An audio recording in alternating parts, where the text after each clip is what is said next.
Working capital का chapter चल रहा था, जिसमें से मैंने आपको 5 मेथड बताए थे। 3 मेथड हम कर चुके हैं।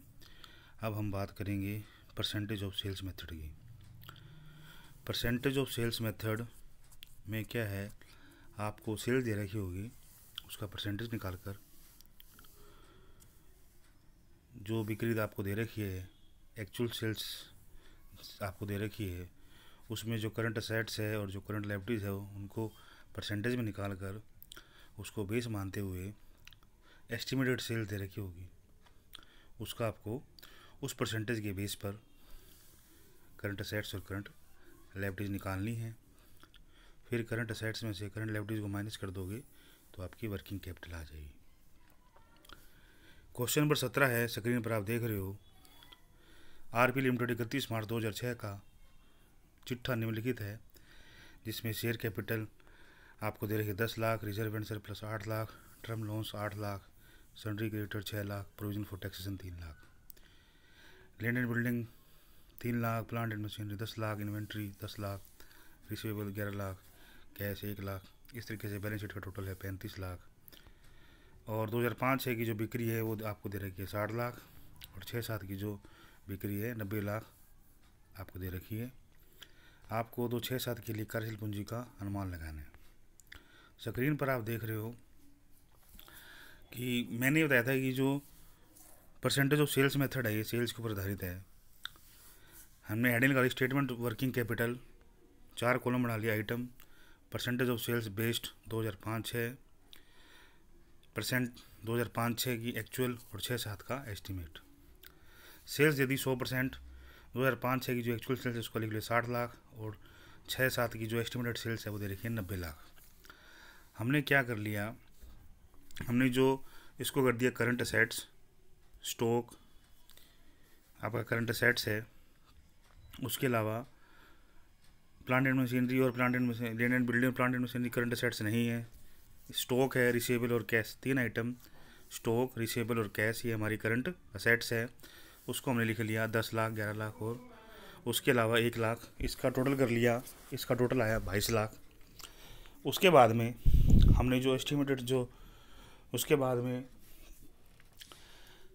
हमने करंट लायबिलिटीज़ लिख दिया, वो हमें दे रखी है क्रेडिटर्स के 6 लाख और टैक्सेशन के 3 लाख। उसमें अलावा हमने इनका परसेंटेज निकाल लिया है, percentage of sales based on 2005-6। Example की तरह बात करें, स्टॉक का निकाले, जैसे 10 लाख अपॉन 60 लाख इंटू 100 किया तो 16.67% आया। इसी तरीके से 11 लाख अपॉन 60 लाख इंटू 100 किया 18.33। 1 लाख बटे 60 लाख गुणा 1.67 किया, 1 लाख बटे 60 लाख गुणा 100 किया तो 1.67 आया। 6 लाख अपॉन 60 लाख गुणा 100 किया तो 10% आया। 3 लाख अपॉन 60 लाख इंटू 100 किया तो 5 आया। इस तरीके से परसेंटेज लिख दी, उसका टोटल कर लिया, ऐसे करंट असेट्स का और करंट लायबिलिटीज़ का। फिर हमने क्या किया, फिर जो हमारी जो सेल दे रखी थी एस्टिमेटेड, जैसे 90 लाख सेल्स है, उसका हमने 16.67% निकाला तो 15 लाख 3,000 आएगा, तो उसको हम लगभग 15 लाख रुपये लिख लेंगे। फिर 90 लाख का 18.33 किया, 16,50,000 आया। फिर 90 लाख का हमने 1.67 किया, 1,50,000 आया। इसी तरीके से 9 लाख का 10% किया, 90 लाख का 10% किया, 9 लाख आया। 90 लाख का हमने 5% किया, 4,50,000 है। हमने करंट असेट्स को जोड़ दिया, हमने करंट लायबिलिटीज़ को जोड़ दिया, और करंट असेट्स में से माइनस कर दिया करंट लायबिलिटीज़, तो हमारी आ गई वर्किंग कैपिटल। ये जो मेथड था ये था परसेंटेज ऑफ सेल्स मेथड का। इसके अलावा हम जो बात करते हैं आखिरी मेथड की, वो है regression analysis method. Regression analysis method हमने बीकॉम पार्ट फर्स्ट में स्टैटिक्स में काफ़ी क्वेश्चन किए हैं।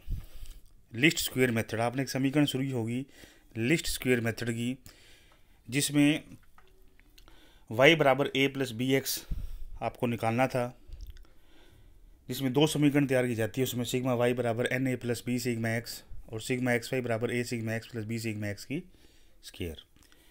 इसकी हम बात करेंगे। क्वेश्चन नंबर 18 और लास्ट क्वेश्चन है, रमेश लिमिटेड की 5 वर्षों की बिक्री एवं चालू संपत्तियों के असमंग लाखों रुपए में नीचे दिए गए हैं। इसमें ईयर्स दे दिए 2002, 3, 4, 5, 6। सेल्स स्थिति 320, 440, 520, 570, 690।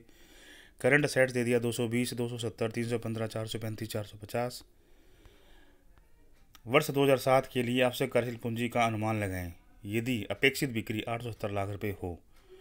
तो इस ये जो है वर्किंग कैपिटल आपको निकालनी है, और किस तरीके से निकालोगे, ये प्रोजेक्टेड बैलेंस शीट मेथड है। उस तरीके से प्रोजेक्टेड बैलेंस शीट मेथड की सहायता से आपको वर्किंग कैपिटल निकालनी है। हमने क्या किया, हमने सेल्स को तो मान लिया एक्स, और जो करंट असेट्स है उसको मान लिया हमने वाई मान लिया। तो हमने चार कॉलम तैयार किए, हमने कॉलम तैयार किए 5। Statement for from working capital requirements, heading लगा ली, ईयर्स 2002, 3, 4, 5, 6, n बराबर 5 लिख दिया। सेल्स को एक्स मान लिया 320, 440, 520, 570, 690, सिग्मा एक्स बराबर 2540। करंट एसेट्स को वाई मान लिया 220, 270, 315, 435, 450, सिग्मा वाई बराबर 1690। एक्स वाई मतलब आपस में एक्स और वाई का मल्टीप्लाई कर दिया, 320 into 220 70 400, 440 into 270 1,18,800, 520 into 315 1,63,800, 570 into 435 247 950, 690 into 450 310 500 आया। सिग्मा वाई बराबर सिग्मा एक्स वाई बराबर 9,11,450। एक्स की स्केयर किया, जो एक्स है उसकी स्केयर कर दिया हमने, तो वो वैल्यू इस प्रकार से आ गई, सिग्मा एक्स की स्केयर आ गई 13,67,400। हमारी जो समीकरण थी सिग्मा वाई बराबर N A plus B sigma x Y बराबर a sigma x plus B sigma x की स्केयर। तो वैल्यू इनपुट कर दी हमने समीकरण में, तो 1690 बराबर 5 ए प्लस 2540 बी, 911,450 बराबर 2540 ए प्लस 13,67,400 बी। या तो ए की वैल्यू बराबर कर लो या बी की वैल्यू बराबर कर लो। तो हमें 508 को 5 से मल्टीप्लाई किया, पहले हमने 2540 को 5 से भाग दिया, जो अमाउंट आई 508। तो 508 को 5 से मल्टीप्लाई करते हैं तो 2540 ये हो जाता है। तो समीकरण 1 में 508 से गुणा करने पर वैल्यू आई 858 520 बराबर 2540 ए बराबर प्लस 1290 320 बी, 911 450 बराबर 2540 ए प्लस 1367 400 बी। ये वैल्यू सोल्व किया तो बी बराबर 0.69 आ गया। और समीकरण बी की वैल्यू समीकरण 1 में रखी हमने 1690 बराबर 500 ए बराबर 5 ए प्लस 2540 इंटू 0.69, 1690 बराबर 5 ए प्लस 1752.6, ए की वैल्यू आ गई माइनस के 12.6। तो ए की वैल्यू आ गई हमारी और हमारी आ गई बी की वैल्यू।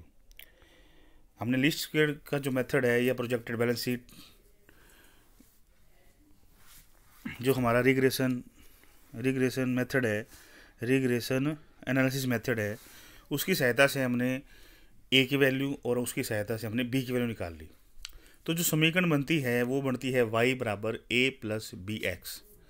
हमने देखा कि जो हमारी ए की वैल्यू है वो है माइनस के 12.6 प्लस बी की वैल्यू है 0.69 इंटू जो एक्स की वैल्यू क्वेश्चन में आपको दे रखी है।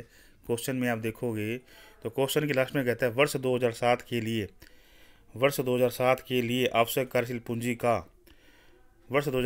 लिए आवश्यक कार्यशील पूंजी का अनुमान लगाएं यदि अपेक्षित बिक्री 870 लाख रुपए हो। तो हमने क्या किया, हमने y बराबर ए प्लस बी एक्स कर लिया। ए की वैल्यू ने माइनस 12.6 प्लस बी की वैल्यू 0.69 इसमें हमने लिख लिया, इंटू कर लिया 870 से। तो माइनस 12.6 प्लस इसको सोल्व करेंगे तो 600.3 आया, और लास्ट में जो y की जो वैल्यू आई वो आई 587.70। तो इस तरीके से आपके वर्किंग कैपिटल का एक क्वेश्चन सॉल्व हो जाएगा। मैं आपको फिर बता दूं साथियों कि जो प्रोजेक्टेड बैलेंस शीट मेथड है, जो वर्किंग कैपिटल है, उसमें 5 मेथड थे। पहला था ऑपरेटिंग साइकिल मेथड, दूसरा था forecasting net current assets method, तीसरा था परसेंटेज ऑफ सेल्स मेथड, उसके अलावा प्रोजेक्टेड बैलेंस शीट मेथड, उसके अलावा रिग्रेशन एनालिसिस मेथड। 5 प्रकार के मेथड थे। हमने 500 प्रकार के मेथड के क्वेश्चन हमने ज़्यादा सॉल्व कर लिए हैं। उसके अलावा जो forecasting net current assets method है उसके क्वेश्चन ज़्यादा हैं, हमने ज़्यादा क्वेश्चन उसके किए हैं। एग्ज़ाम की दृष्टि से उसमें से क्वेश्चन बनता है और क्वेश्चन उसमें से ही ज़्यादा 90% चांस रहते हैं क्वेश्चन आने के। तो हमें उसके जो एग्जाम्पल हैं ज़्यादा से ज़्यादा करने हैं, और forecasting net current assets method important भी है। धन्यवाद।